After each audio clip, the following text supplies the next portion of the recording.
नमस्कार मित्रांनो, आज आपण एक महत्त्वाचा करंट अफेअर्स टॉपिक पाहणार आहोत. इंडस्ट्रियल पार्क रेटिंग सिस्टम म्हणजेच IPRS 3.0. सर्वप्रथम याचे उद्घाटन केंद्रीय वाणिज्य व उद्योग मंत्री पीयूष गोयल यांनी नवी दिल्लीमध्ये केले आहे. हे डाईट म्हणजेच department for promotion of industry and internal trade यांनी एजंट डेव्हलपमेंट बँक ADB च्या मदतीने विकसित केले आहे. चला थोडक्यात इतिहास पाहूया. IPRS प्रथम 2018 मध्ये सुरू झाले. 2021 मध्ये याचे IPRS 2.0 लॉन्च झाले आणि आता 2025 मध्ये IPRS 3.0 समोर आले आहे. याचे मुख्य उद्दिष्ट काय आहे?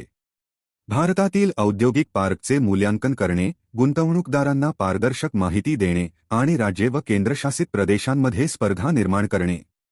यात औद्योगिक पार्कांना 3 श्रेणीत विभागले जाईल. 1. लीडर्स म्हणजेच नेते. 2. चॅलेंजर्स म्हणजेच आव्हानकर्ते. 3. तस्पायरर्स म्हणजेच आकांक्षी. IPRS 3.0 मध्ये काही नवीन वैशिष्ट्ये जोडली गेली आहेत. शाश्वतता आणि green infrastructure, logistics connectivity, digitisation, कौशल्य विकास लिंक आणि भाडेकरूंचा अभिप्राय. हे सर्व घटक एकत्र येऊन भारतातील औद्योगिक परिसंस्था आणखी बळकट करतील. याचा फायदा काय होणार? राज्ये आणि युटीज आपले सर्वोत्तम पार्क दाखवू शकतील. कमतरता ओळखून सुधारणा करू शकतील.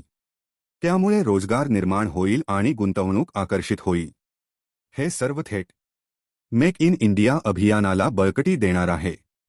सरकारने national industrial corridor development corporation अंतर्गत 20 प्लग अँड प्ले औद्योगिक पार्क आणि स्मार्ट सिटीज विकसित करण्याचे उद्दिष्ट ठेवले आहे.